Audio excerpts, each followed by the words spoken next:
செலிகோ life காப்பீட்டுதாரராகி Tamil சவாரி சென்றிடுவோம்.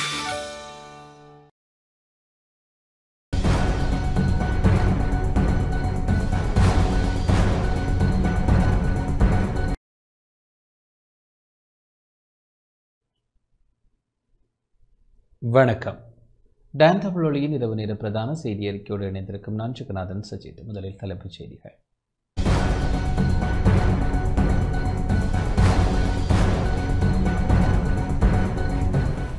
யாழ்ப்பாண பல்கலைக்கழக நூலகத்தின் மேற்கூரை பகுதியில் T56 ரக துப்பாக்கி உட்பட பல ஆயுதங்கள் மீட்பு. மஹிந்தவின் பாதுகாப்பு அதிகாரி நெவில் வன்னி ஆராய்ச்சிக்கு பிணை.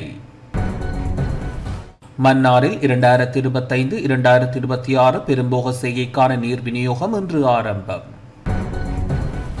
தமிழ் பேசும் இனங்களின் தனித்துவத்தை அளிக்கும் அரசின் செயற்பாடுகளுக்கு எதிர்ப்பை வெளியிட வேண்டும் என சாணக்கியன் வலியுறுத்தல். அமைதியின்மை காரணிகளை மையப்படுத்தி இலங்கை உள்ளிட்ட 6 நாடுகளுக்கான பயண ஆலோசனைகளை ஜேர்மன் புதுப்பிப்பு. தொடர்வது முதன்மை செய்தி.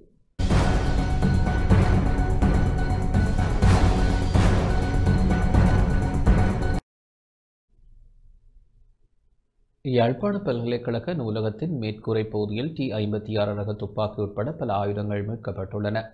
யாழ்ப்பாண பல்கலைக்கழக நூலகத்தின் மேற்கூரை பகுதியில் T56 ரக துப்பாக்கி உட்பட பல ஆயுதங்களும் இரத்தக்கரை படிந்த ஆடை என்பனவும் மீட்கப்பட்டுள்ளன. சீலிங்கின் மேற்கூரையில் மறைத்து வைக்கப்பட்டிருந்த 2 மெகசின்கள், அதற்குரிய 59 ரவைகள், 5 அடி நீளமான வயர் என்பன நேற்று மாலை அடையாளம் காணப்பட்டன. அதனை அடுத்து பல்கலைக்கழக நிர்வாகத்தினால் கோப்பாய் போலீசாருக்கு தெரியப்படுத்தப்பட்டது. அதன் பிரகாரம் சம்பவ இடத்திற்கு நேற்றிரவு முதல் போலீஸ் பாதுகாப்பு வழங்கப்பட்டிருந்த நிலையில் இன்று காலை கோப்பாய் போலீசாரும் விசேட அதிரடிப்படையினரும் இணைந்து வெடிபொருட்களை மீட்டனர். இவ்வாறான நிலையில் இன்று மதியம் மீண்டும் சோதனை நடவடிக்கை மேற்கொள்ளப்பட்ட போது மேலும் 2 மெகசின்களும், ஒரு T56 ரக துப்பாக்கியும், 3 குண்டுகளும், வயர், மருத்துவ பொருட்கள், இரத்தக்கரை படிந்த ஆடை என்பனவும் மீட்கப்பட்டன. இந்த பொருட்கள் யாவும் கோப்பாய் போலீஸ் நிலையத்தில் ஒப்படைக்கப்பட்டன.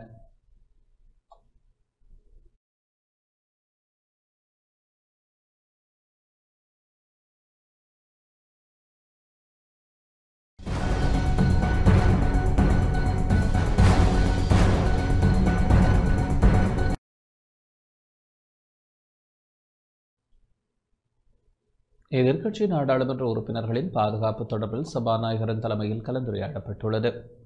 பாதுகாப்பு கோரும் அனைத்து நாடாளுமன்ற உறுப்பினர்களுக்கும் பாதுகாப்பு வழங்க போலீஸ் மா அதிபர் இணக்கம் தெரிவித்துள்ளதாக நாடாளுமன்ற உறுப்பினர் ஜெகத் வித்தானக்கு தெரிவித்துள்ளார்.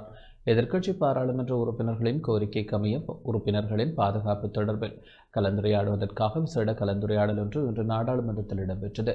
இதில் போலீஸ் மா அதிபர் பிரியந்த வீரசூரிய கலந்து கொண்டார். எதிர்க்கட்சித் தலைவர் சஜித் பிரேமதாச உள்ளிட்ட எதிர்க்கட்சியை பிரதிநிதித்துவப்படுத்தும் கட்சிகளின் தலைவர்கள் உள்ளிட்ட நாடாளுமன்ற உறுப்பினர்கள் கலந்து கொண்டதுடன் எதிர்க்கட்சியில் உள்ள சகல நாடாளுமன்ற உறுப்பினர்களுக்கு பாதுகாப்பை பெற்றுக் கொடுக்க நடவடிக்கை எடுக்க வேண்டும் என சபாநாயகரிடம் கோரிக்கை விடுத்தனர்.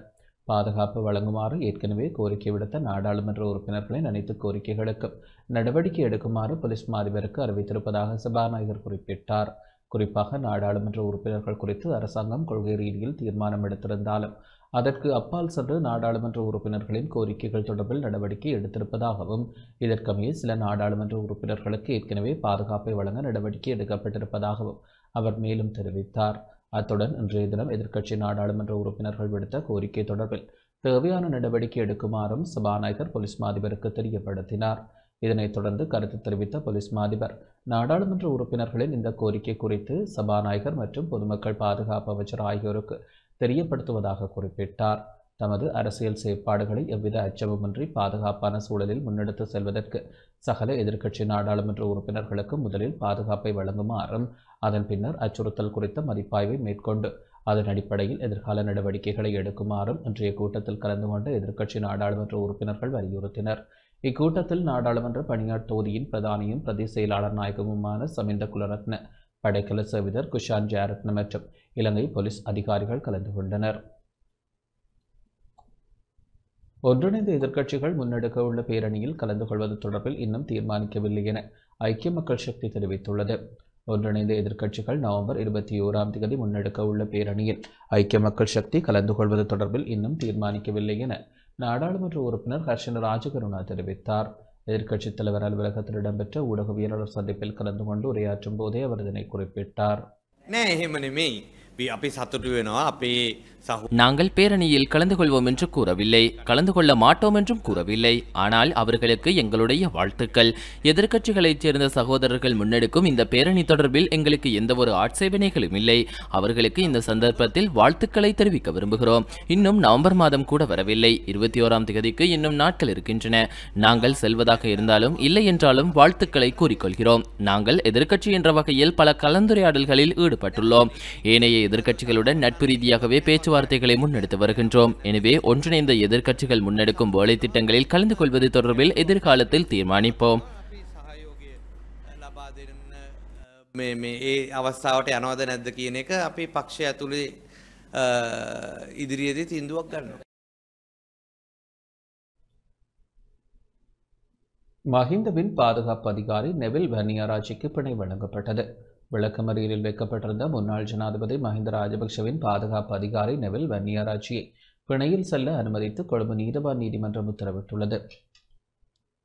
லஞ்ச ஒழிப்பு ஆணைக்குழுவின் அதிகாரிகள் மற்றும் சந்தேக நபரின் சட்டத்திறனிகள் முன்வைத்த வாதங்களை பரிசீலித்த பின்னர் கொழும்பு தலைமை நீதவான் அசக எஸ் போதாரகம இந்த உத்தரவை பிறப்பித்தார். அதன்படி சந்தேக நபரை ரூபாய் 50,000 ரொக்க பிணையிலும் தலா 1 மில்லியன் பெறுமதியான 3 சரீர பிணையிலும் செல்ல அனுமதித்த நீதவான் சந்தேக நபருக்கு வெளிநாடு செல்ல தடை விதிப்பதாக அறிவித்தார். பின்னர் வழக்கை ஜனவரி மாதம் 16ஆம் தேதி விசாரணைக்கு அழைக்குமாறு உத்தரவிட்டார். 28 மில்லியன் ரூபாய் பெறுமதியான சொத்துக்களை முறைகேடாக ஈட்டியதாக சந்தேகத்தின் பேரில் லஞ்ச ஒழிப்பு ஆணைக்குழுவால் முன்னாள் ஜனாதிபதி மஹிந்த ராஜபக்ஷவின் பாதுகாப்பு அதிகாரி நெவில் வன்னியாராச்சி கைது செய்யப்பட்டிருந்தார்.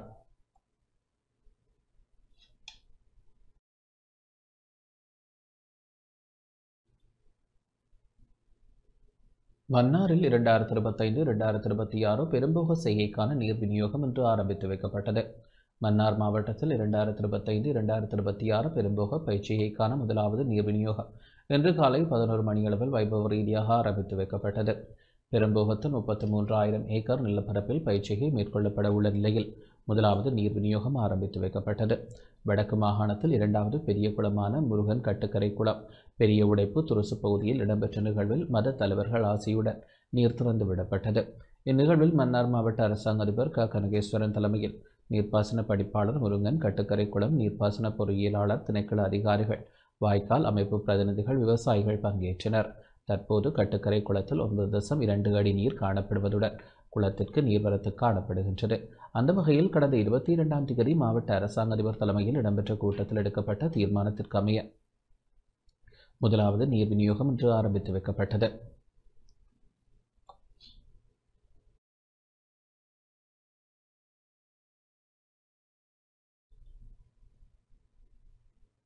கிளிநொச்சி பூநகரி பிரதேச சபையின் இரணைதீவு பொது நூலகத்தின் ஏற்பாட்டில் இன்று வாசிப்பு விழிப்புணர்வு பேரணி முன்னெடுக்கப்பட்டது. வாசிப்பு மாதத்தின் இறுதி நாளான இன்று கிளிநொச்சி பூநகரி பிரதேச சபையின் இரணைதீவு பொது நூலகத்தின் ஏற்பாட்டில் வாசிப்பு விழிப்புணர்வு பேரணியும் முத்தொழி இதழ் 5 வெளியீடும் வாசிப்பு மாத போட்டியில் வெற்றி பெற்றவர்களுக்கான பரிசளிப்பு நிகழ்வும் இன்று காலை இடம்பெற்றது. விநாயகர் விளையாட்டுக் கழக மைதானம் முன்பாக இந்த வாசிப்பு விழிப்புணர்வு பேரணி முன்னெடுக்கப்பட்டது. முழங்காவில் ஸ்ரீ செல்வயோக சித்தி விநாயகர் ஆலய மண்டபத்தில் இரணைதீவு உப அலுவலக பொறுப்பதிகாரி சிவபாத சுந்தரம் சபீசன் தலைமையில் இடம்பெற்ற நிகழ்வில் பிரதம விருந்தினராக இலங்கை மத்திய வங்கியின் திருகோணமலை பிராந்திய அலுவலக முகாமையாளர் திருமால் சஞ்சீவன் பங்கேற்றார்.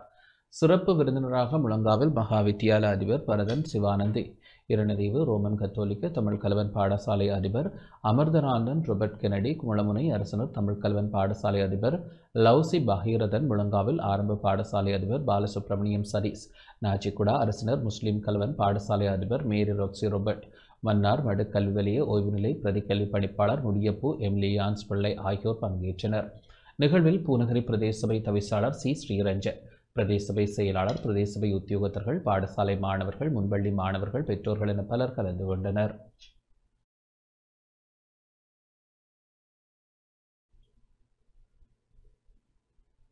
வவுனியா பிரதேச அபிவிருத்தி குழு கூட்டம் இன்று பிரதேச செயலக கேட்போர் கூடத்தில் இடம்பெற்றது. வவுனியா பிரதேச அபிவிருத்தி குழு கூட்டம் அபிவிருத்தி குழு தலைவரும் கூட்டுறவு பிரதியமைச்சருமான உபாலி சமரசிங்க தலைமையில் பிரதேச செயலக கேட்போர் கூடத்தில் இடம்பெற்றது.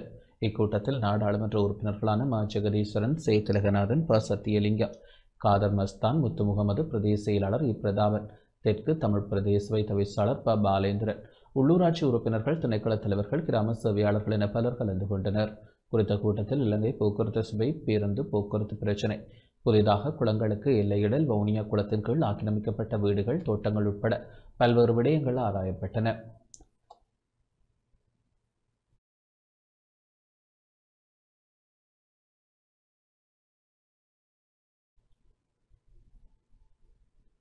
தற்போது மக்கள் நலன் சார்ந்த விடயங்களை ஆரம்பித்திருப்பதில் சந்தோஷம் அடைவதாக பிரதியமைச்சர் அருண் ஹேமச்சந்திரா தெரிவித்துள்ளார்.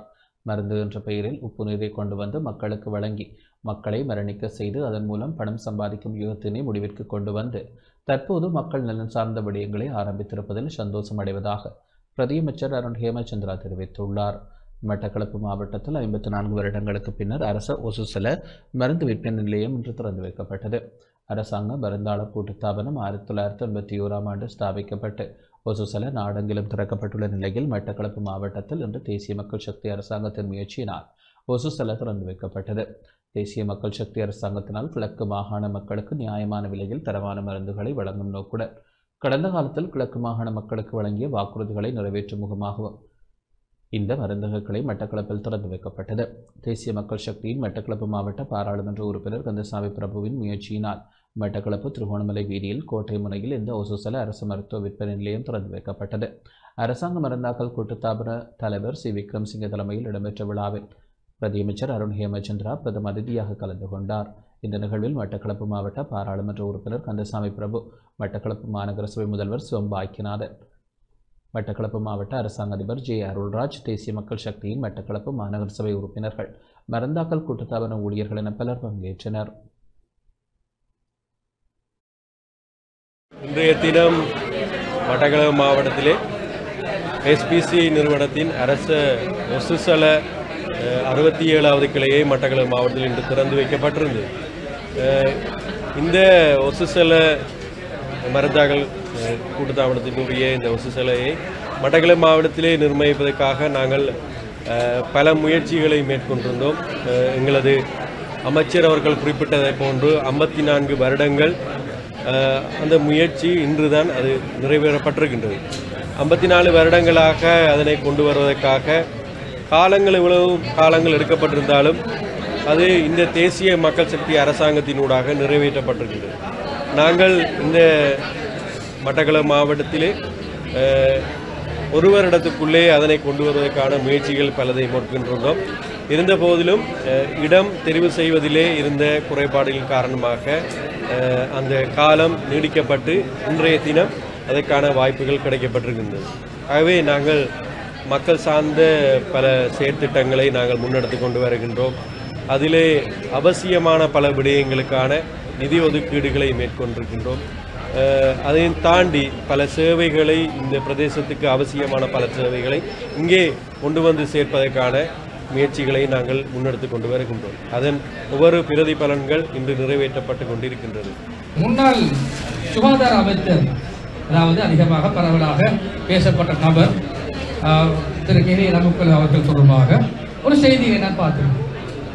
அந்த செய்தியானது அவரது ஒட்டுமொத்த இந்த வழக்குகளுக்கான அச்ச நடவடிக்கைகளை மேற்கொள்வதற்காக ஒட்டுமொத்த செலவாக 1 கோடி ரூபாய் ஒதுக்கப்பட்டிருப்பதாகவும், அந்த செய்தியினை பொறுத்தவரையிலே அந்த குறிப்பிட்ட வழக்கு தொடர்பான அந்த அச்சு வேலைகளை செய்வதற்கு 25 லட்சங்கள் ஆகும் என்றும் 14 பாகங்களை கொண்ட அந்த அறிக்கைகள் தயார்படுத்தப்படுவதாகவும், ஒரு பாகத்தில் 2500 பக்கங்கள் கொண்டிருப்பதாகவும் ஒரு செய்தியை நான் கண்டேன். இந்த சந்தர்ப்பத்தில் நான் அதனை சொல்வதற்கான காரணம், கடந்த காலங்களில் எந்தெந்த விடயங்கள் தொடர்பாக அவர்கள் தங்களது நாட்டங்களை செலுத்த வேண்டுமோ அந்தந்த விடயங்கள் தொடர்பாக நாட்டங்களை செலுத்தாமல் பல்வேறு தரப்பட்ட ஊழல் மோசடிகளில் ஈடுபட்டமையும் ஒரு பிரதானமான காரணம் இந்த நாடு வீழ்ச்சி அடைகிறது. மருந்து என்ற பேரில் உப்புநீரை கொண்டு வந்து மக்களுக்கு வழங்கி, மக்களை வர்ணிக்க செய்து, மக்களை நோய்வாய்ப்பட செய்து, அதன் மூலமாக பணம் சம்பாதித்த ஒரு யுகத்தினை நாங்கள் முடிவுக்கு கொண்டு வந்தோம். ஒவ்வொரு இடமாக முயன்ற பொழுது மட்டக்களப்பு மாநகர சபை ஆணையாளர் தனஞ்சயன் அவர்களும் தன்னால் முடிந்தளவு இடத்தை தருவதற்காக முயன்று கொண்டிருந்தார். ஆனாலும் அந்த சரியான இடங்கள் அரச மருந்தாள் கூட்டுத்தாபனத்தின் உத்தியோகத்தர்களால் தெரிவு செய்யப்படுவதில் பிரச்சனை இருந்தது. ஆனாலும் இறுதி முயற்சியாக எங்களுடைய கூட்டுறவு சங்கத்தினர் அதற்கு ஒப்புக்கொண்டு அதற்குரிய சரியான இடமும் தெரிவு செய்வதில் ஒரு நல்ல ஒரு முடிவெட்டப்பட்டது. இந்த முடிவெட்டப்படுவதற்கு உண்மையிலே ப்ரொஃபஸர் மனுஷ வீரதுங்க அவர்களின் அந்த தலைமையும் அவருடைய உத்தியோகத்தர்களின் உதவியும் இருந்தது என்றால் இதற்கு முதல் அப்படி கிடைக்கவில்லை. இதை தாண்டி நான் முக்கியமாக நன்றி சொல்ல வேண்டியது என்னுடைய கௌரவ பாராளுமன்ற உறுப்பினர் பிரபு அவர்கள் தன்னுடைய ஆளணியினரையும் இந்த இடங்களை தெரிவு செய்வதற்காக எங்களுடன் இது தவிர அரசியல் ரீதியான உதவிகளையும் எங்களுக்கு சேர்ந்தார். அரச மருந்தாள் கூட்டுத்தாபனத்துக்குரிய தொடர்புகளை ஏற்படுத்தி அவர்களை இந்த இடத்தில் எங்களுக்கு உடனடியாக இதை தருவதற்கான ஒத்துழைப்புகளை அரச மட்டத்தில் மேற்கொண்டிருந்தார். இதே போன்று பல்வேறு நிறுவனங்கள் பல்வேறு சங்கங்கள் அனைவருமே இதில் தங்களுடைய ஒத்துழைப்பை வழங்கியிருந்தார்கள். தமிழ் பேசும் இனங்களின் தனித்துவத்தை அளிக்கும் அரசின் செயற்பாடுகளுக்கு கடும் எதிர்ப்பை வெளியிட வேண்டும் என நாடாளுமன்ற உறுப்பினர் ராசானைக்கியன் தெரிவித்துள்ளார். தமிழ் பேசும் மக்களின் தனித்துவத்தை அளிக்கும் தேசிய மக்கள் சக்தி அரசாங்கத்தின் செயற்பாடுகளை முறியடிக்க ஓர் அணியாக திரள வேண்டும் என இலங்கை தமிழரசுக் கட்சியின் மட்டக்களப்பு மாவட்ட நாடாளுமன்ற உறுப்பினர் இரா சாணக்கியன் தெரிவித்துள்ளார். நேற்று அம்பாறை மாவட்ட பாலமுனை மெரோன்ஸ் விளையாட்டுக் கழகம் நடத்திய மெரோன்ஸ் வெற்றி கிண்ணம் 2025 மாபெரும் கிரிக்கெட் சுற்றுப் போட்டியில் இறுதிப் போட்டியில் பங்கேற்ற வேளை இவ்வாறு குறிப்பிட்டார். நாட்டிலே ஒரு காலம் இல்லாதவாறு ஒரு நாட்டிலே ஒரு அரசாங்கம், ஒரு கட்சி, ஒரு தனி கட்சி நாட்டிலே ஆட்சி செய்து வருகிறார்கள். நம்முடைய முன்னாள் கௌரவ தவிசால் சகோதரர் அன்சில் அவர்கள் சொன்னது போல ஒரு பாரிய சுனாமி கடந்த பாராளுமன்ற தேர்தலில் எங்களுடைய நாடு முழுவதையும் நாடை தாக்கியது. அது அன்றகுமார சுனாமி என்று அழைத்தார்கள். அதில் பிழை இல்லை. அன்றகுமார் திசாநாயக்க ஒரு தனிநபரை பொறுத்தளவிலே அவர் ஒரு நல்லவர், நல்ல விடயங்களை செய்ய வேண்டும் என்று நினைக்கிறவர். ஜனாதிபதி தேர்தல் வந்த பொழுதும் அவரை ஆதரிக்காமல் நாங்கள் இன்னொரு வேட்பாளரை ஆதரிக்கும் பொழுதும் நான் அந்த மேடைகளிலே பகிரங்கமாக சொன்ன காரணம் அன்றகுமார் திசாநாயக்கருடன் எங்களுக்கு எந்த கோபமும் இல்லை. அவர் நல்லவர், அவர் நல்ல சிந்தனை உள்ளவர். ஆனால் அவரை சுற்றி இருக்கிறவர்கள், அவருக்கான டீம், அவருடைய டீமை பெரிய எங்களுக்கு நம்பிக்கையிலே நாங்கள் சொல்லியிருந்தாங்க. சஜித் பிரேமதாஸ் அவர்களை நாங்கள் ஆதரவு அளிக்கும் பொழுது அவரை சுற்றி இருந்த அமைச்சராக வரக்கூடியவர்கள் யாரு, அவருடைய பக்கத்தில் இருக்கிறார்கள் யாரு, எப்படியான இந்த நாட்டை முன்னெடுத்து செல்வார் என்றது ஒரு அளவு அவங்க சுத்தி இருக்கிறார்களை பார்க்கும் பொழுது எங்களுக்கு தெரியும். ஆனால் ஜனாதிபதி தேர்தல் வரும் பொழுது அன்றகுமார் திசாநாயக்க அவர்களை நாங்கள் ஆதரித்தால் அவருடைய அமைச்சரவையிலே யாரு அமைச்சராக இருப்பார், எந்த அமைச்சர் எந்த பதவியில் இருப்பார், எந்த நபர் சபாநாயகராக இருப்பார், எதுவுமே ஒரு ஊகிக்கிறாத ஒரு நிலைமை இருந்தது. அதனாலதான் அன்றகுமார் திசாநாயக்க அவர்கள் ஜனாதிபதியாக வந்தாலும் நாட்டை முன்னெடுத்து கொண்டு போவது கஷ்டமான ஒரு விடயமாக இருக்கும் என்று அந்த நேரத்தில் நாங்கள் சொன்னாங்க. ஆனால் எங்களுடைய மக்களும் ஒரு சில மக்கள் ஜனாதிபதி தேர்தலில் வாக்களித்தார்கள், ஒரு சில மக்கள் பாராளுமன்ற தேர்தலில் வாக்களித்தார்கள். ஆனால் அண்மையிலே நடந்த உள்ளூராட்சி மன்ற தேர்தலிலே ஒரு 6 மாத கால பகுதிக்குள்ளே தேசிய மக்கள் சக்தி வடக்கு கிழக்கிலே எந்த ஒரு பிரதேச சபையிலேயும் தவிசாளர் பதவியை எடுக்க முடியாத ஒரு சூழல் வந்திருக்கிறது. சொல்லலாம், ஜனாதிபதிக்கு வாக்களிப்பதன் மூலமாக ஊழல் ஒழிப்பு நடக்கின்றது, போதை பொருளை போத வசதியை கட்டுப்படுத்துகிறார்கள், பாதாள உலகத்தை கட்டுப்படுத்துகிறார்கள். இதெல்லாம் நல்ல விஷயங்கள். ஆனால் நாட்டு மக்களுடைய பொருளாதாரம் சம்பந்தமாக நாங்கள் பார்த்தால் நீங்கள் மிச்சம், அதாவது ஊழலை நிறுத்தி நீங்கள் சேமிக்கிற அந்த நிதி எங்க போகின்றது எங்களுக்கு தெரியும், எனக்கு என்ன தெரியாது. தேர்தலுக்கு முதல் சொன்னார்கள் பெட்ரோல் விலை 130 ரூபாய் குறைப்போம், காய்ச்சல் விஜயசேகர முன்னாள் அமைச்சர் களவெடுக்கிறார், அதனாலதான் இந்த விலை இருக்கின்றது. மின்சாரத்துடைய விலை 30% குறைப்போம் சொன்னார்கள்.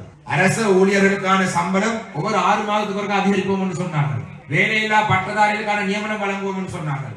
அபிவிருத்தி உத்தியோகஸ்தர்களுக்கு ஆசிரியர் நியமனம் வழங்குவோம் என்று சொன்னார்கள். இப்படி அவர்கள் கொடுத்த வாக்குறுதிகளுடைய எண்ணிக்கை பெரிய அளவான எண்ணிக்கை. ஆனால் ஒவ்வொரு நாளும் நாங்கள் மக்கள் மத்தியிலே இருக்கிற சில இந்த போதைப் பொருளை கட்டுப்படுத்துகிறார்கள். நல்ல விஷயம், வாழ்த்துறம் செய்ய வேண்டும், அதுக்கு எங்களுடைய ஆதரவு. ஆனால் எங்களுடைய பிரதேசத்தில் இருக்கிற தேவைகளை, எங்களுடைய வடக்கு கிழக்கிலே இருக்கிற எங்களுடைய தமிழ் பேசும் மக்களுடைய பிரச்சனைகளுக்கான தீர்வுகளை இந்த அரசாங்கத்திலிருந்து நாங்கள் ஒரு வருஷம் கடந்து எதையும் எதிர்பார்க்க முடியாதே இருக்கின்றோம். அப்ப அடுத்த கட்டம் என்ன? அடுத்த கட்டம் என்னன்னு சொன்னால் எங்களுடைய வடக்கு கிழக்கு மாகாணங்களில் இந்த 2 மாகாணங்களிலே நாங்கள் தமிழ் பேசும் மக்கள் நாங்கள் ஒற்றுமையாக ஓராணியாக நாங்கள் பயணிக்க வேண்டும்.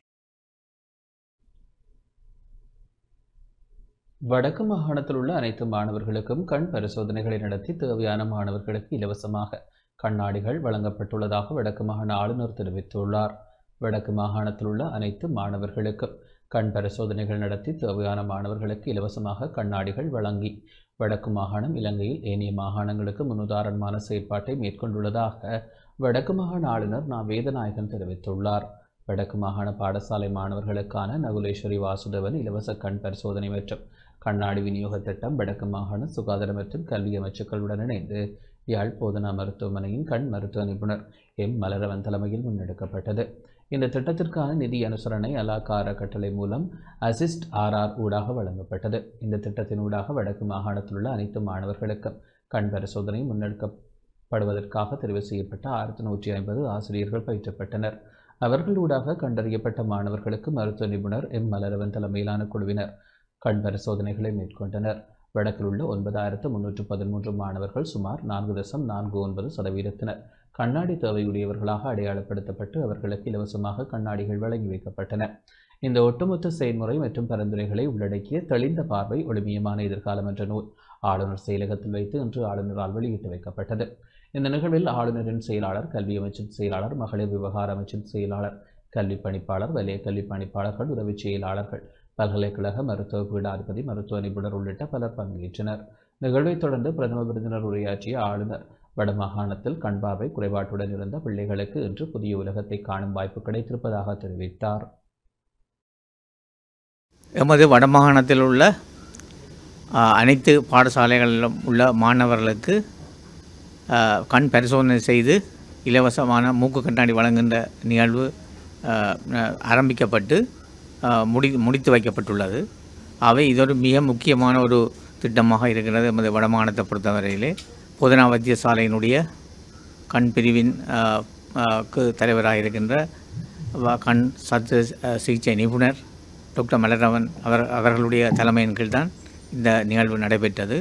அவை அவர்களுடைய தலைமையின் கீழும் மற்ற டாக்டர் சர்வேஸ்வரன் அவர்களுடைய அமைப்பினாலே செய்யப்பட்ட நிதி உதவி பங்களிப்பினாலும் இந்த திட்டம் வெற்றிகரமாக முடித்து வைக்கப்பட்டுள்ளது. இது முழுவதும் இலவசமாகத்தான் நடைபெற்றது. ஒவ்வொரு பாடசாலைகள் தோறும் சென்று இது நடைபெற்று முடிந்திருக்கிறது. அவை இந்த வடமாகாணத்தில் உள்ள 5 மாவட்டங்களிலும் இது வெற்றிகரமாக முடிவடைந்திருக்கின்றது. இதனாலே கிட்டத்தட்ட 9000க்கும் மேற்பட்ட மாணவர்கள் பலன் பெற்றிருக்கிறார்கள். கண்ணாடி வழங்கும் திட்டம் ஆரம்பித்த போது அதுக்கு கண்ணாடிகள் இலவசமாக வழங்கினால்தான் அந்த திட்டம் மிகவும் வெற்றிகரமாக முடியும் என்ற நோக்கத்தோடு அதுக்குரிய நிதி உதவிகளை நாங்கள் பொறுப்பெடுத்திருந்தோம். அசிஸ்ட் RR அதுக்குரிய நிதியை சேகரித்து தருவதாக. அதன்படி மலேசியாவிலிருந்து அலாக்கா ஃபவுண்டேஷன் என்ற ஒரு நிறுவனத்தை பிடித்து அவர்கள் மூலம் 50,000 அமெரிக்க டாலர்களை நிதி உதவியாக வாங்கி அந்த பணத்தை நாங்களே நிர்வகித்து, அதாவது மிகவும் சிக்கனமாக அந்த பணத்தை நிர்வகித்து 9313 கண்ணாடிகள் இந்த பாடசாலை பிள்ளைகளுக்கு வழங்கியிருக்கிறோம். இன்று நாங்கள் ஒரு புத்தக வெளியீடு ஒன்று செய்திருக்கிறோம். Clear vision bright future. முதலாக இலங்கையில் வடமாகாணத்தில் தான் பாடசாலை கண் சுகாதாரம் சம்பந்தமான ஒரு நிகழ்ச்சி திட்டம் உண்டு. விஞ்ஞான ரீதியில்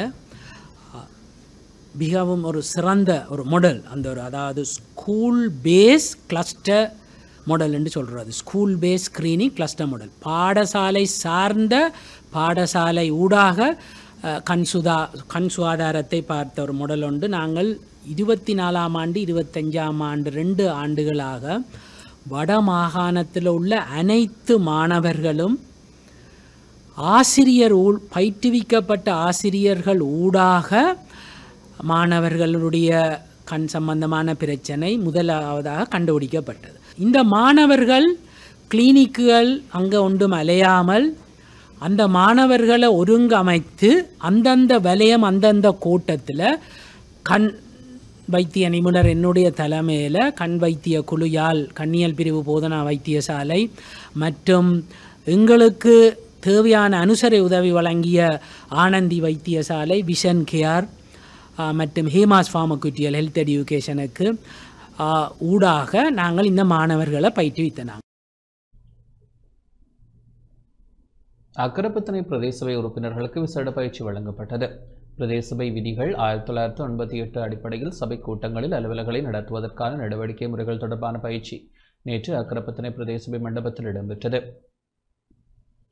நுவரெலியா மாவட்ட உள்ளூராட்சி உதவி ஆணையாளர் மற்றும் மேற்பார்வை உத்தியோகத்தர் ஆகியோரின் வழிநடத்தலுடன் இடம்பெற்ற இந்நிகழ்வில் அக்கரப்பத்தனை பிரதேச சபை தவிசாளர், உபதவிசாளர், உறுப்பினர்கள் மற்றும் செயலாளர் உள்ளிட்டோர் பங்கேற்று தமது கருத்துக்களையும் அனுபவங்களையும் பகிர்ந்து கொண்டனர்.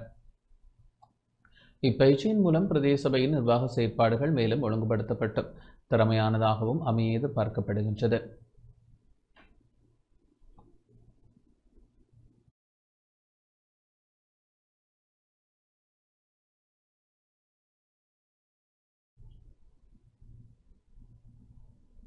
கண்டி நாவலப்பட்டி தொலஸ்பஹை தமிழ் வித்தியாலய காணியை அபகரிப்பதற்கு எதிர்ப்பு தெரிவித்து மாணவர்கள் ஆர்ப்பாட்டத்தில் ஈடுபட்டனர். நாவலப்பட்டி தொலஸ்பஹை தமிழ் வித்தியாலயத்திற்கு சொந்தமான காணியை அபகரிக்க முற்படுபவர்கள் குறித்து சட்ட நடவடிக்கை எடுக்குமாறு வலியுறுத்தி போராட்டம் முன்னெடுக்கப்பட்டது. தொலஸ்பஹை நகரில் பாடசாலை மாணவர்கள், பெற்றோர் மற்றும் நலன் விரும்பிகள் இணைந்து பல மணி நேரம் போராட்டத்தில் ஈடுபட்டனர். இதனால் தொலஸ்பஹை நகரில் இருந்து குருந்துவத்த, கம்பளை போன்ற பகுதிகளுக்கான போக்குவரத்து நீண்ட நேரம் தடைப்பட்டது. போராட்டத்தில் ஈடுபட்ட தரப்பினருடன் குருத்துவத்த போலீசார் கலந்துரையாடி வாக்குமூலங்களை பதிவு செய்து கொண்டனர். முறைப்பாட்டுக்கு அமைய உரிய வகையில் விசாரணை இடம்பெறும் என உறுதியளிக்கப்பட்டதை அடுத்து போராட்டக்காரர்கள் கலைந்து சென்றனர். பிரதேச சபை உறுப்பினர் ஒருவரை இவ்வாறு பாடசாலை காணியை கையகப்படுத்த முற்படுகின்றார் என போலீசார் முறைப்பாடு செய்யப்பட்டுள்ளதாக தெரிய வருகின்றது.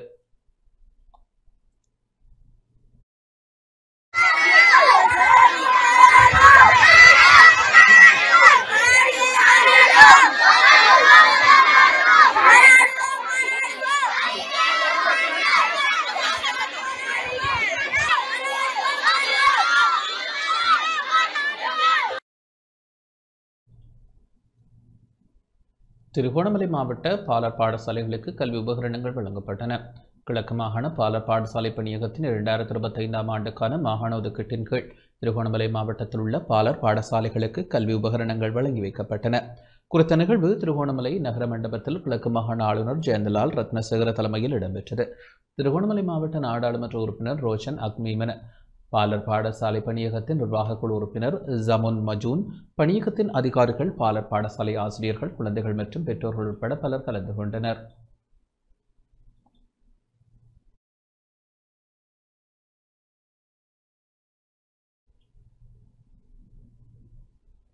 அமெரிக்க காரணிகளை மையப்படுத்தி இலங்கை உள்ளிட்ட 6 நாடுகளுக்கான பயண ஆலோசனைகளை ஜெர்மன் புதுப்பித்துள்ளது.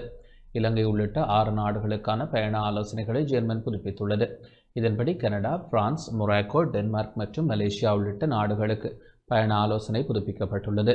அதிகரித்து வரும் போர் அச்சுறுத்தல்கள், அரசியல் அமைதியின்மை உள்ளிட்ட காரணிகளால் ஜெர்மனி பயண ஆலோசனைகளை புதுப்பித்துள்ளது. அத்துடன் குறித்த நாடுகளுக்கு பயணிக்கும் மக்கள் எச்சரிக்கையுடன் செயற்படுமாறு ஜெர்மன் தமது நாட்டு பிரஜைகளை கோரியுள்ளது.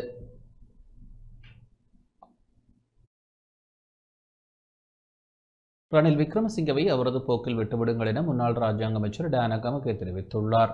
முன்னாள் ஜனாதிபதி ரணில் விக்ரமசிங்க நோயாளி எனவும் அவரை விட்டுவிடுமாறு முன்னாள் ராஜாங்க அமைச்சர் டயானா கமகே தெரிவித்துள்ளார். கொழும்பில் ஊடகங்களுக்கு கருத்து வெளியிடும் போது அவர் இதனை குறிப்பிட்டார். ரணில் விக்ரமசிங்க மதித்துமாட பாடு இன்னதென்ன ரணில் விக்ரமசிங்கவை அவரது போக்கில் விட்டு விடுங்கள். அவர் நோயாளி என்பது உறுதியாகிறது அல்லவா? அவருக்கு முடியாது என்று தெரிகிறது அல்லவா? இவர் ஒரு நோயாளி. அவருக்கு எத்தனை வயது என்று பாருங்கள். எனக்கு பீங்கான் ஒன்றில் போட்டுக் கொடுத்தாலும் ஜனாதிபதிக்கு உள்ள அழுத்தங்களே என்னால் தாங்க முடியாது. எனவே இவரை வைத்துக்கொண்டு அரசியல் அதிகாரத்தை கைப்பற்றுவதற்காக முன்னெடுக்கப்படும் விடயங்களை பார்க்கும் போது நகைச்சுவையாக தெரிகிறது. அவருக்கு நான் ஒரு ஆலோசகராக கூற விரும்புவது, ஐக்கிய தேசிய கட்சியில் இளைஞர் யுவதிகளை உள்வாங்குங்கள். இளைஞர்களிடம் தலைமைத்துவத்தை ஒப்படைத்து இதனை முன்னெடுத்து செல்லுங்கள். දීලා මේක ඉදිරියට ගෙනියන්න. මේ ඇති මේක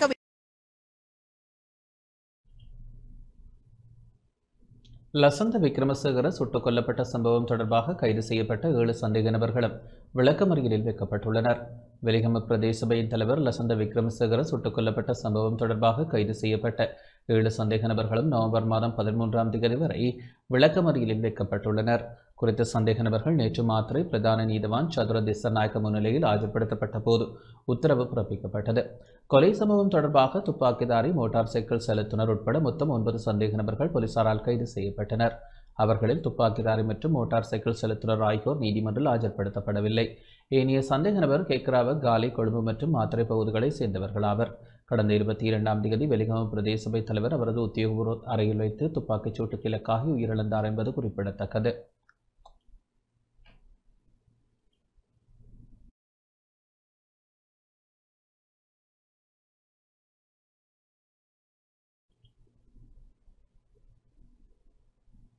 யாழ்ப்பாணம் நெடுந்தீவு கடற்பரப்பில் கேரள கஞ்சாவுடன் 2 கைது செய்யப்பட்டுள்ளனர். யாழ்ப்பாணம் நெடுந்தீவு கடற்பரப்பில் 41 மில்லியன் ரூபாவுக்கும் அதிக பெறுமதியான கேரள கஞ்சாவுடன் 2 கைது செய்யப்பட்டுள்ளனர். நேற்றிரவு இலங்கை கடற்படை நடத்திய சிறப்பு தேடுதல் நடவடிக்கையின் போது 185 கிலோ 600 கிராம் கேரள கஞ்சாவை ஏற்றிச் சென்ற ஒரு படகுடன் 2 கைது செய்யப்பட்டனர். இதன்போது 25 மற்றும் 30 வயதான யாழ்ப்பாணம் மண்டதீவு பகுதியைச் சேர்ந்த 2 கைது செய்யப்பட்டதுடன் படகு கைப்பற்றப்பட்டது.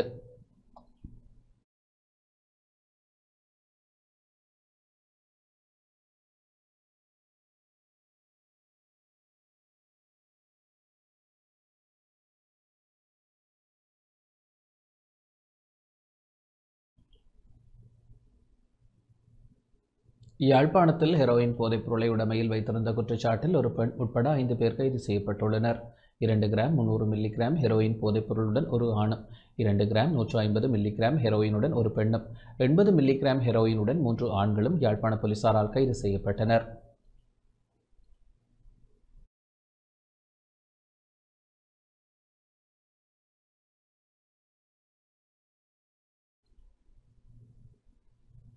நுவரெலியா நல்லதண்ணி பகுதியில் உள்ள பேருந்து நிலைய தங்குமிட விடுதியில் வைத்து சாரதியொருவர் நல்லதண்ணி போலீசாரால் கைது செய்யப்பட்டுள்ளதாக நல்லதண்ணி போலீஸ் நிலைய பொறுப்பதிகாரி தெரிவித்தார். போலீஸ் நிலையத்திற்கு கிடைக்கப்பெற்ற ரகசிய தகவலை தொடர்ந்து கடந்த சில மாதங்களாக சந்தேக நபரை அவதானித்து வந்த நிலையில் நேற்றிரவு 2 போதை வில்லைகள் 77 மில்லிகிராம் ஹெரோயின் உடன் நல்லதண்ணி போலீசார் கைது செய்தனர். இலங்கை போக்குவரத்து சபைக்கு சொந்தமான பேருந்தில் பணிபுரியும் சாரதியே கைது செய்யப்பட்டுள்ளதாகவும் இவர் வட்டவடை பகுதியை சேர்ந்தவர் எனவும் தெரிய வருகின்றது. நல்லதண்ணி போலீசார் மேலதிக விசாரணைகளை மேற்கொண்டு வருகின்றனர்.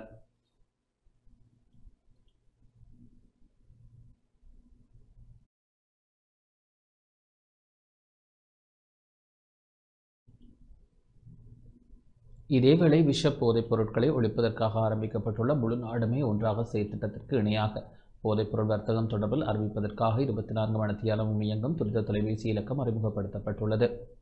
தேசிய செயற்குழுவின் கோரிக்கையின் பேரில் தொலைத்தொடர்புகள் ஒழுங்குபடுத்தும் ஆணைக்குழுவினால் இந்த துரித இலக்கம் அறிமுகப்படுத்தப்பட்டுள்ளது.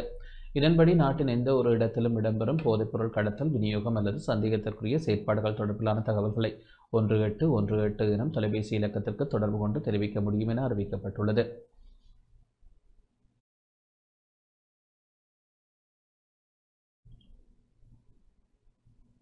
மன்னாரில் திண்மக்கழிவு மேலாண்மை செயற்திட்டம் ஒன்றை உருவாக்குவது தொடர்பாக கள ஆய்வு மேற்கொள்ளப்பட்டது. மன்னார் நகர சபையினால் அகழ்வு செய்யப்பட்ட திண்மக்கழிவுகள் மக்கள் வசிக்கும் பகுதியொன்றில் கொட்டப்படுவதில் எழுந்துள்ள பிரச்சினைகள் தொடர்பாக அதிகாரிகள் கள ஆய்வு செய்தனர். மன்னார் நகர சபை எல்லைக்குள் சேகரிக்கப்படும் திண்மக்கழிவுகளை கொட்டுவது மற்றும் மறுசுழற்சி செய்வதில் தொடர்ச்சியாக பல்வேறு பிரச்சினைகள் இடம்பெற்று வருகின்றது. குறிப்பாக மன்னார் நகர் பகுதியில் அதிக அளவில் மக்கள் வசிக்கும் பகுதியொன்றில் தற்போது தற்காலிகமாக கழிவுகளை அப்புறப்படுத்த நடவடிக்கை மேற்கொள்ளப்பட்டு வருகிறது. இருப்பினும் குறித்த பகுதிகளில் இறந்த மிருகங்கள் உட்பட மிருக கழிவுகள் கொட்டப்படுவதால் துர்நாற்றம் உட்பட பல்வேறு சுகாதார பிரச்சினைகள் எழுந்துள்ள நிலையில் அப்பகுதியை சேர்ந்த மக்கள் தொடர்ச்சியாக நகர சபையுடன் முரண்பாட்டில் ஈடுபட்டு வருகின்றனர். இவ்வாறான பின்னணியில் நேற்று மாலை குறித்த பகுதியில் கழிவு முகாமைத்துவத்தை மேற்கொள்வதற்கான தொழில்நுட்ப உதவிகள் மற்றும் மீள் சுழற்சி தொடர்பான கட்டமைப்பை உருவாக்குவது தொடர்பிலும் அப்பகுதியில் சுகாதார பிரச்சினைகளை ஆராய்வதற்கு மன்னார் மாவட்ட மேலதிக அரசாங்க அதிபர் தலைமையிலான குழுவினர் மன்னார் நகர சபைக்கு சொந்தமான பகுதிக்கு விஜயம் செய்தனர்.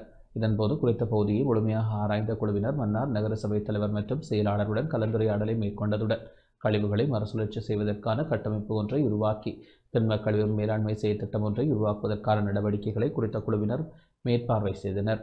இதேவேளை மன்னார் பொது மயானத்தின் பின்பகுதியில் தற்போது தற்காலிகமாக குறித்த கழிவுப் பொருட்கள் கொட்டப்பட்டு வருகின்ற நிலையில் குறித்த கழிவுப் பொருட்களிலிருந்து வெளியேறும் துர்நாற்றம் மற்றும் கழிவுப் பொருட்கள் தேங்கி நிற்கும் பகுதியில் திடீரென ஏற்படுகின்ற தீ காரணமாக வெளிவரும் புகையினால் அப்பிரதேச மக்கள் தொடர்ச்சியாக பல்வேறு இடர்களுக்கு முகம் கொடுத்து வருவதாக மக்கள் விசனம் வெளியிட்டுள்ளனர்.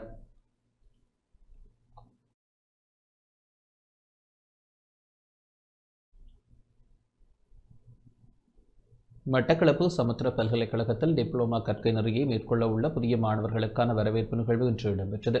மட்டக்களப்பு நாவலடியில் இயங்கி வரும் சமுத்திர பல்கலைக்கழகத்தில் டிப்ளோமா கற்கை நெறியை மேற்கொள்ள உள்ள புதிய மாணவர்களுக்கான வரவேற்பு நிகழ்வு இன்று இடம்பெற்றது. பாடசாலை கல்வியை பூர்த்தி செய்த உயர்கல்வி மூலம் பல்கலைக்கழக கல்வியை பெற முடியாத மாணவர்களுக்கு பல்கலைக்கழக கல்வியை வழங்கும் வகையில் இலங்கை திறன்கள் அபிவிருத்தி அமைச்சினால் சமுத்திரவியல் பல்கலைக்கழகம் இயக்கப்பட்டு வருகின்றது. இதனூடாக பல்வேறு பாடத்திட்டங்கள் நடைமுறைப்படுத்தப்பட்டு வருவதுடன் வருடாந்தம் வெளியேறும் மாணவர்கள் உள்நாட்டிலும் சர்வதேச ரீதியிலும் தொழில் வாய்ப்புகளை பெற்றுக் கொள்கின்றனர். இதன் கீழ் எதிர்வரும் 1.5 வருடத்திற்கான டிப்ளோமா பாடநெறியை மேற்கொள்ள இருக்கும் மாணவர்களை வரவேற்கும் நிகழ்வு இன்று கற்கும் மாணவர்களால் நடத்தப்பட்டது. மட்டக்களப்பு சமுத்திரவியல் பல்கலைக்கழக உதவி பணிப்பாளர் கே அருள்சிவம் தலைமையில் இடம்பெற்ற நிகழ்வில் மட்டக்களப்பு மாவட்ட செயலகம் மனிதவள தொழில் வழிகாட்டல் உத்தியோகத்தர் கே கருணாகரன் சிறப்பு அதிதியாக பங்கேற்றார். இதன்போது மாணவர்கள் வரவேற்கப்பட்டு அவர்களுக்கு அறிவுறுத்தல்கள் வழங்கப்பட்டன. இந்த நிகழ்வில் பல்கலைக்கழக போதனாசிரியர்கள், மாணவர்கள், புதிய மாணவர்களின் பெற்றோர்கள் பங்கேற்றனர்.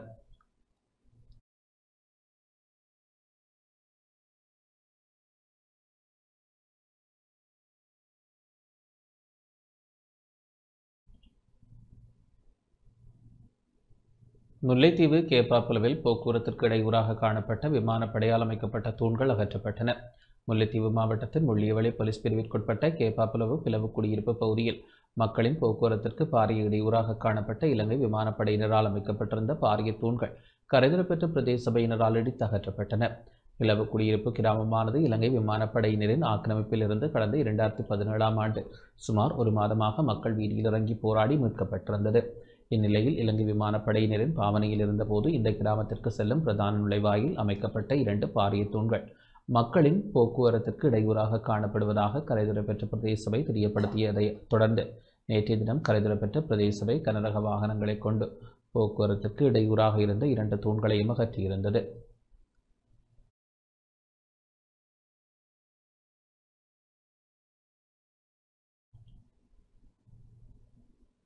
கனேமுல்ல சஞ்சீவ கொலை சம்பவம் தொடர்பாக கைதான சட்டத்தரணிக்கு ஹேல்பத்ர பத்மே லட்சக்கணக்கான பணத்தை கொடுத்திருக்கலாம் என சந்தேகிக்கப்படுகிறது. கனேமுல்ல சஞ்சீவ கொலையில் உதவி மற்றும் உகந்தையாக இருந்ததாக குற்றப்புலனாய்வு திணைக்களத்தால் கைது செய்யப்பட்ட பெண் சட்டத்தரணி இதற்கு முன்னர் கேகல்பத்ர பத்மே தொடர்பான வழக்குகளிலும் ஆஜராகி இருப்பது விசாரணைகளில் தெரிய வந்துள்ளது. கேகல்பத்ர பத்மே இந்த சந்தேக நபரான சட்டத்தரணிக்கு லட்சக்கணக்கான பணத்தை கொடுத்திருக்கலாம் என்று சந்தேகிக்கப்படுகிறது. இதன் அடிப்படையில் நீதிமன்ற உத்தரவின் பேரில் அந்த சட்டத்தரணியின் வங்கிக் கணக்குகள் மற்றும் அவரது தொலைபேசி பகுப்பாய்வு அறிக்கைகள் குறித்து விசாரணை நடத்த குற்றப்புலனாய்வு திணைக்களம் நடவடிக்கை எடுத்துள்ளதாக அறிவித்துள்ளது. சந்தேக நபரான சட்டத்தரணி கடந்த ஜூன் மாதம் கட்டுநாயக்க விமான நிலையத்தின் ஊடாக சிங்கப்பூர் வழியாக துபாய் சென்று திரும்பியுள்ளார் என்பதும் விசாரணையில் தெரிய வந்துள்ளது. அவர் அவ்வப்போது வாடகைக்கு வீடுகளை பெற்று தனது வசிப்பிடத்தை மாற்றிக் கொண்டு வந்துள்ளதாக விசாரணை அதிகாரிகள் தெரிவித்துள்ளனர்.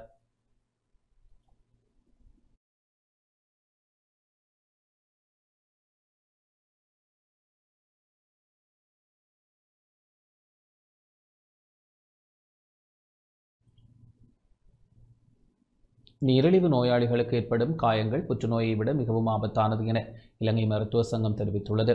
காயங்களுடன் கூடிய சுமார் 1 லட்சம் நீரிழிவு நோயாளிகள் தற்பொழுது நாட்டில் இருப்பதாக இலங்கை மருத்துவ சங்கம் தெரிவித்துள்ளது.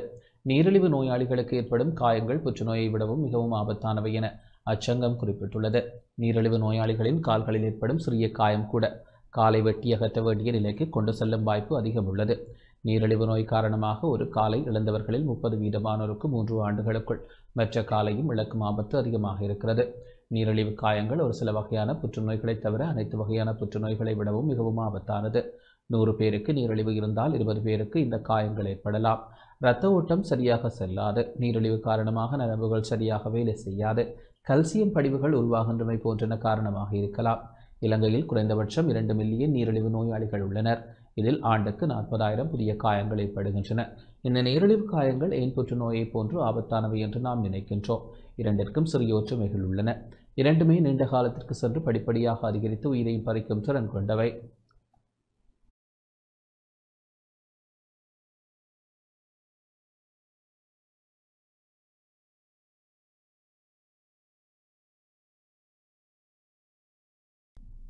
இத்துடன் இந்த செய்தி அறிக்கை நிறைவடைகின்றது. வணக்கம்.